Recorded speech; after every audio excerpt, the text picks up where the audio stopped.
Hi అండి, అందరు ఎలా ఉన్నారు? నాకైతే డే స్టార్ట్ అయిపోయిందండి మార్నింగే. మీ అందరూ కూడా హడావిడిగా పనులతో ఉంటారు కదా. నా వీడియోస్ అయితే కొంచెం పిల్లలు ఉండి లేజీగా చేసుకుందాంలే పనులు అనే వాళ్ళకైతే ఉపయోగపడతాయండి.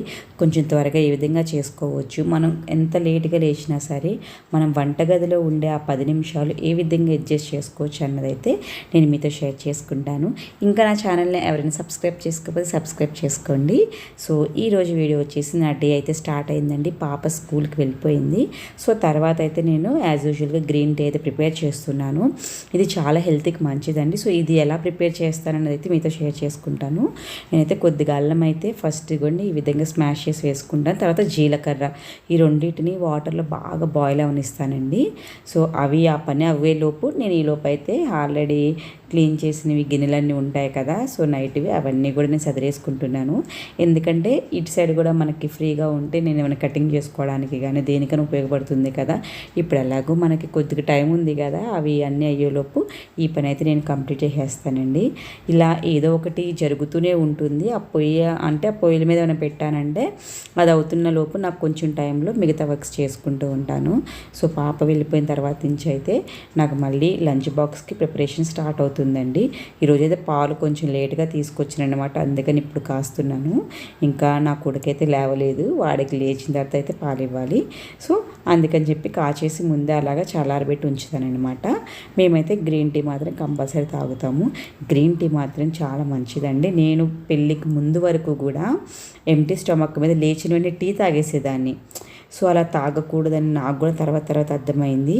మనం అట్లీస్ట్ వాటర్ తాగి తర్వాత బ్రేక్ఫాస్ట్ తర్వాత టీ కాఫీలు తాగినా పర్లేదు, కానీ ఎంటీ స్టమక్ మీద తాగకూడదు అనేది అర్థమైంది. సో గ్రీన్ టీ అనేది కూడా ఎవరికి ఇష్టం ఉండదు, బట్ మనం కొంచెం హనీ వేసుకొని తాగితే బాగుంటుంది. ఈ విధంగా ప్రిపేర్ చేసుకోండి. చక్కగా మరిగిన వాటరు స్టాప్ చేసేసి మనము గ్రీన్ టీ ఆకులు వేసుకుంటే అదంతా కూడా వాటర్లోకి వచ్చేస్తుంది. ఆ ఆకుల్లో ఉన్న ఫ్లేవర్ అంతా కూడా ఒక 10 నిమిషాలు అలా పక్కన పెట్టేసుకోండి. ఈ లోపైతే నేను కర్రీ కూడా నేను ప్రిపేర్ చేసేసుకున్నాను. బీరకాయ కర్రీ అనమాట, చాలా ఈజీగా అయిపోతుంది. ఆనియన్స్ వేసేసాను, అవి ఆయిల్లో మగ్గుతున్నాయి. సో అది అవుతూ ఉంటుంది. ఈ లోపైతే గ్రీన్ టీ నేను ఇంకోండి ప్రిపేర్ చేసుకున్నాను కదా, అదైతే ఇంకొక 10 మినిట్స్ తర్వాత చూస్తే మనకి ఇలా కలర్ చేంజ్ అయి ఉంటాయి వాటరు. చక్కగా స్టవ్ ఆఫ్ చేసి ఆ వాటర్ మనకి ఆకులు ఉంటాయి కదండి, అవి వేసేసుకున్న అవి చక్కగా దొరుకుతాయి కదా బయటే. నేను అలాగే డబ్బా తెచ్చేసుకుంటాను. మనం టీ పౌడర్ అలా తెచ్చుకుంటాం, అలాగే గ్రీన్ టీ ఆకులు కూడా పౌడర్ తెచ్చుకునే విధంగా మనం డైలీ మార్నింగ్ తాగితే మనకు కూడా చాలా హ్యాపీగా అనిపిస్తుంది. వన్స్ ఇది అలవాటు పడితే మళ్ళీ మనం టీ కాఫీలు తాగలేము. సో మార్నింగ్ అయితే ఇలాంటి హెల్తీ డ్రింక్స్ అయితే మీరు కూడా అలవాటు చేసుకోండి, మంచిది.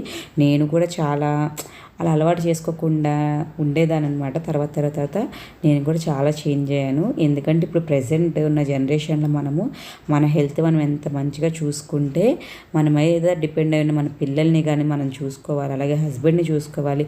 మనం హెల్తీగా ఉంటేనే వాళ్ళని మంచిగా మనం చూసుకోగలమండి. సో మనం ఎంత సంపాదించినా సరే ఫుడ్ విషయంలో మాత్రం కాంప్రమైజ్ అవ్వకూడదు. నేను చెప్పేది అయితే అదేనండి. మనము ఏదో ఒకటి అంటే అన్ని పర్టికులర్గా చేయలేం, కానీ కొన్ని విషయాల్లో చేంజ్ చేసుకుంటే అట్లీస్ట్ ఉన్న హెల్త్ అన్న అలా ఉంటుంది. ఇంకా కొత్త రకాలైన జబ్బులు రాకుండా మనమైతే హ్యాపీగా ఉండగలం అని అయితే నేను అనుకుంటాను.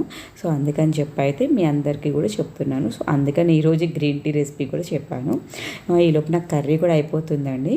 సో నేను కుక్కర్ కూడా పెట్టేశాను. నేను గ్రీన్ టీ పట్టుకొని వెళ్ళాను చూసారా కప్పు, ఆ లోపు కుక్కర్ కూడా పెట్టేశాను అనమాట. ఆ షార్ట్ మిస్ అయింది.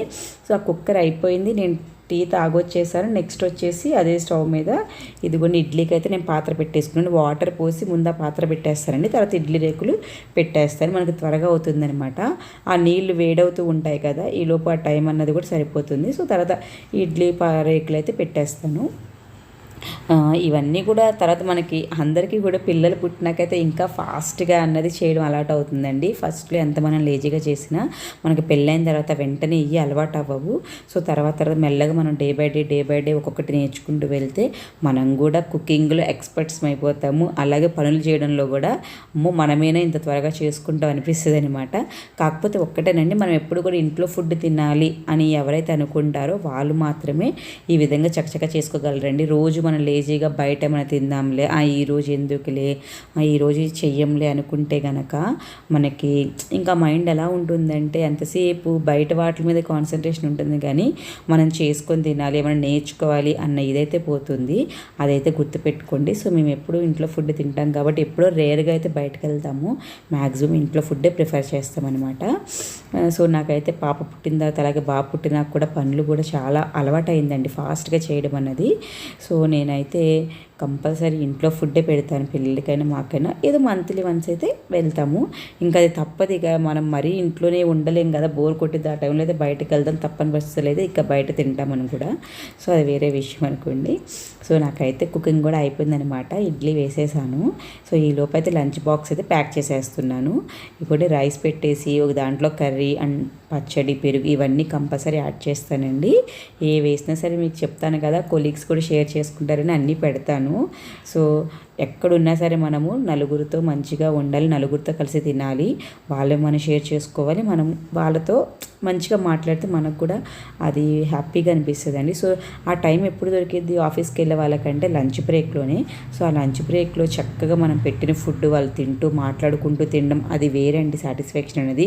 బయట ఫుడ్స్ అంటే మళ్ళీ వెళ్ళి అక్కడ ఆర్డర్ చేసి తిని వచ్చేలోపు ఆ టైం వాళ్ళకి ఇచ్చిన లంచ్ బ్రేక్ కాస్త అయిపోతుంది. సో మీరు కూడా కొంచెం ఓపిక చేసుకొని, వర్కింగ్ ఉమెన్స్ అయితే కొద్దిగా టైం పడుతుంది, ఇంట్లో ఉన్న వాళ్ళైతే ఓపికగా ఇలా హస్బెండ్స్కి అయితే బాక్స్ పెట్టండి, వాళ్ళు కూడా హ్యాపీగా ఫీల్ అవుతారు. మెయిన్గా వాళ్ళకి చాలా టైం ఉందనిపిస్తుంది, వాళ్ళు తెచ్చుకున్న ఫుడ్ వాళ్ళు తినడానికి, కొంచెం కొలీగ్స్తో మాట్లాడుకోవడానికి లంచ్ బ్రేక్లో చాలా టైం ఉంటుంది. సో నేనైతే ప్యాకింగ్ అయితే అయిపోతుందండి. ఇదైతే నిమ్మకాయ పచ్చడి, రోటి పచ్చడి ఏదన్నా అయిపోయిందంటే కనుక ఇలా నిల్వ పచ్చళ్ళు ఉంటాయి కదా, అవైతే పెడతాను. సో ఇక పెరుగు, ఆవు పెరుగు తెలిసిందే కదా, ఇంట్లోనే తోడు పెడతానండి.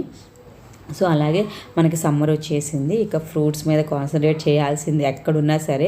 ఇక్కడ బెంగళూరులో కూడా ఎండలు బాగానే ఉన్నాయండి. మన ఆంధ్రాలోకి చెప్పనవసరం లేదు, పిచ్చి పిచ్చిగా ఉంటాయి. ఇక్కడ కూడా ఇక పెరిగిందండి, ఇక్కడ కూడా డిగ్రీస్ అన్నవి.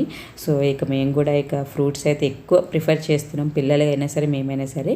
మెయిన్గా మనకి గ్రేప్స్ అండి, వాటర్ కంటెంట్ ఉంటుంది కదా, గ్రేప్స్, ఆరెంజెస్, వాటర్ మెలన్ ఇలాంటివన్నీ ప్రిఫర్ చేయండి. సో నా ప్యాకింగ్ అయితే అయిపోయిందండి. నాకైతే మార్నింగ్ నాకు ఎక్కువ నచ్చేది మా పాపని స్కూల్కి పంపించే టైం ఒకటి, బాక్స్ పెట్టేసి టయానికి, నెక్స్ట్ మా హస్బెండ్ టయానికి నా లంచ్ బ్యాగ్ ప్యాక్ చేసేసి ఇలా ఇచ్చాను అంటే చాలా హ్యాపీగా అనిపిస్తుంది. అదో సాటిస్ఫాక్షన్ అనమాట. మనం బాక్స్ పెట్టేసి త్వరగా వాళ్ళు వెళ్ళే టైం కల్లా ఇచ్చేస్తే, ఏదైనా రోజు నాకు టైము కుదరలేదు అవ్వలేదు అంటే కనుక ఆ రోజంతా ఆలోచిస్తూనే ఉంటాను ఏం తిన్నారా ఏంటా అని. సో ఇలా పెట్టి ఇచ్చేసానంటే ఇక ఆలోచించే పని ఉండదు, హ్యాపీగా అనిపిస్తుంది మైండ్ అంతా కూడా. సో ఇక నేను నా కొడుకుని చూసుకుంటూ నాకు డే అంతా సరిపోతుంది. సో నా ప్యాకింగ్ అయితే అయిపోయిందండి. సో అందరికీ కూడా ఇంకొక విషయం, హెల్మెట్స్ అయితే మర్చిపోవద్దు, కంపల్సరీ మంచి హెల్మెట్స్ వాడండి, అవి క్వాలిటీగా ఉన్నాయో లేదో చూసుకోండి. సో ఇది మాత్రం అందరికీ కూడా నేను మరీ చెప్తున్నాను. సో ఇదేనండి నా వ్లాగ్. మీకు నచ్చితే కనుక లైక్ చేయండి, షేర్ చేయండి, అదేవిధంగా సబ్స్క్రైబ్